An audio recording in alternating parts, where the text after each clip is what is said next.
Hey, welcome again. Now let's talk about how you can version control your project, and I'll also version control this project so that I can share the code with you. You can see which change they brought in every single video, which would be very helpful. That's also very helpful for team working, if you have colleagues and you want to work together. This version control will help you understand who brought which change in your code, which is kind of great. And the good thing is that is for free, so you can access the GitHub and you can version control your whole project for free. And other thing is, this is a series now. I just want to add a lot of features to this game, and I'll make a video of every one of that. So if you want me to continue this series, then and you are interested in watching these videos, you can write down in the comments. You just write in the comment, I'm watching, that's it, so that I can understand someone is interested and we can continue creating more contents. Now let's go to GitHub and see what's going on in there.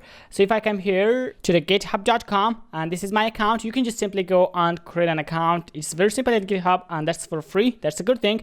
I already have this repository, which is for my course. That is a complete Unreal Engine and C++ course. You can find the link down there. Now let's create a new repository. I'll give this a name like Undead Domain, because this is for our new game and we call it Undead Domain. Now let's create a new repository, which is public, which means I can share it with you as well. And the next thing is you need to download Get Bash. It's very simple. You can come here and search for Get Bash like this, and again you can download it from here for Mac, Windows or Linux like that. After downloading the Get Bash, you can install it in a few clicks, and then let's open Get Bash like this. Here we have Get Bash. And Get Bash will help you to write all these commands in here, and it will do the work. So I'll come back to our project. This is our project. Let's find the location of our project. If I come here and right click on contains, I'll tell them show in Explorer. Now you can see this is the location of our project. We want to open this in our Get Bash. How we can do that? I'll come to Get Bash in here, and then I can write cd, and then this is in D drive, and we call it YouTube videos, and then it is in first person zombie shooter like that, and we call it medieval game environment. And here we are. Now let's come back to github.com, and here it will show us what should we do next. It says get init, means initialize it. I'll tell them get init like that.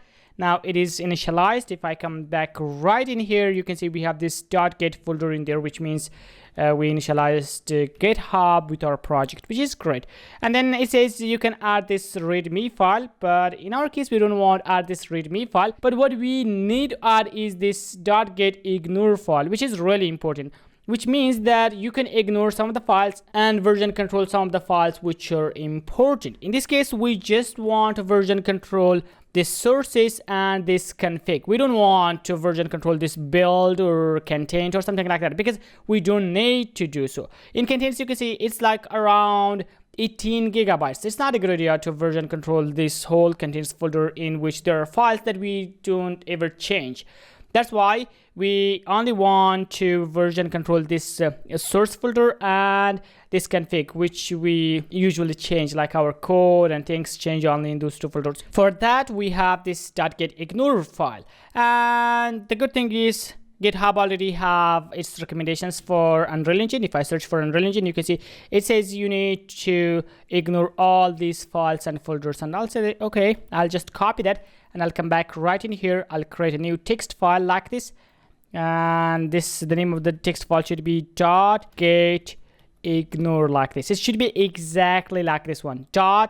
Nothing before dot and get ignore like that. Now after creating this file, now you can open this one, and well, this would be empty by default. You can just paste all these lines of code and then you can save it.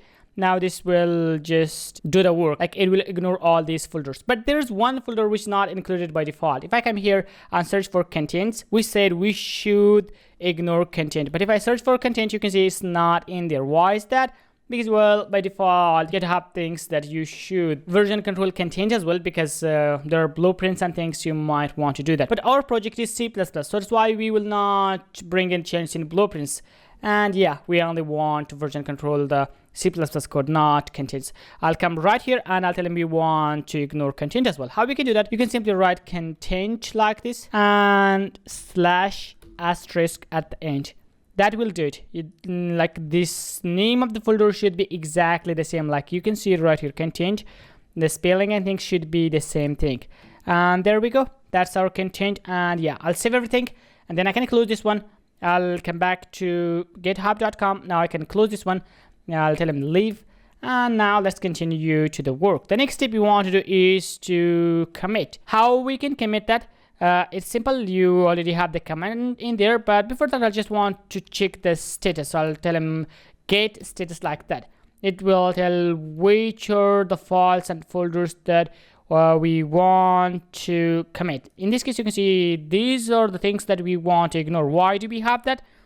That might be a problem with this get ignore folder. If I open, well, there's all these things. I'll override everything. Now you can see everything is saved. And this time, if I come back in here in GitHub and get bash, I'll check again, get status like this. Now you can see we only have this config folder and sources folder. Those are only the two folders we want version control. The next thing we can tell him get add dot like this.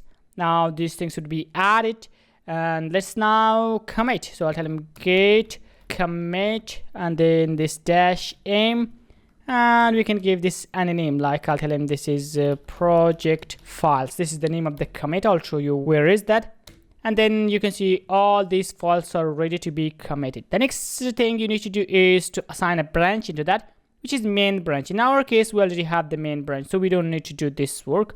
And now we need to add the origin, which is this URL.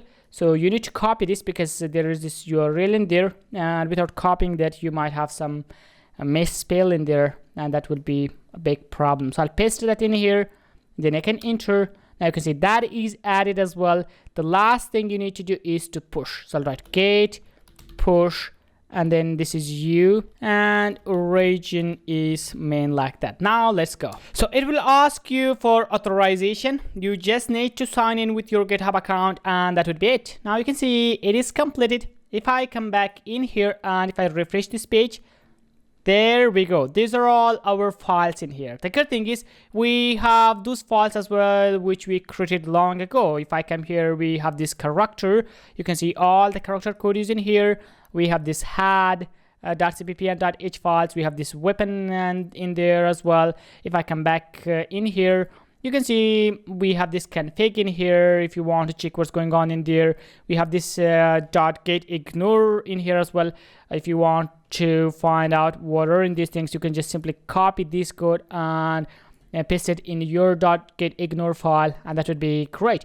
And the next thing is, which is really important, if I come back here to the repository, here we have this commit, and these are the main things. Like all changes I bring in every video would be written in here. Who brought the change, like time is there as well, and name of the commit. I told you about the name of the commit, and it's right in here. If you click on this one, you can find the change we did in this video. You can see all these things are here, and it thinks like we created this class new. Like down here you can see we have this well, yeah, here we have this character class, all the code for the character class.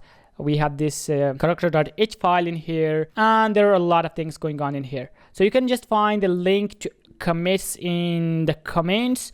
You can click on them and you will find all these things. So now you know how you can version control your project. So how you can commit your next change. Let's do that. If I come back to our project in here, you can see this is our project. I'll come here and open Visual Studio. Generate Visual Studio project files, and now I can open Visual Studio, and here it is. The good thing is Visual Studio already has this gate things already in here, so you can do that gate push and commit and all those things right here from the Visual Studio. But still, if you, let's say I'll bring a little change in the character class, I'll come down here and I'll tell him, well, I'll add a comment in here. I'll tell him we update HUD from here. Simple thing. Now we changed this class a little bit, And if you come back in here, you can do that from get bash as well, like same thing, you already did that. But I'll tell him no, this time we want to commit these changes from Visual Studio, which is much simpler. I'll come right here to get changed in here. If you don't see that, you can come here, you have this git in here as well. And then I'll tell him we want to commit this change. It already says that there is some change in this base character.cpp file. I'll tell him we want to add this to the GitHub. And this is the name of the commit. You can see this is name of the commit, and that's required. So I'll tell him this is HUD, like new name for that. And you can commit it first and then push it later. But I'll tell him no, we want commit and push at the same time. So I'll tell him commit all and push. Now it needs, it will ask you to save this file. I'll tell him yes, save it. And that's done. It is committed successfully. If I come back to github.com and if I refresh this page, now you can see we have 2 commits. And if I come in here, the new commit is called HUD. And if I open this new commit in here, we only changed 1 file and we only added 1 line of code. Look at this. This red means the line which is removed. Like we removed an empty line in there. Like we replaced that empty line with this new object HUD. And the green means the line you added new. That's how you can do that. And if you want to check the whole file, you can come right in here and view file. Now you can see this is the whole file, like the base character.cpp file and all the code in here. You can check what's going on in here. So that's all about this video. This was a really important one. And yeah, you can find all these files and things in GitHub, and also you can find the Patreon down there. You can subscribe to the Patreon and access to all these files and upcoming videos, early access, course coupons, project files of courses, and these videos. And if you like the series, you can like and write in the comments below. I'll see you in the next one.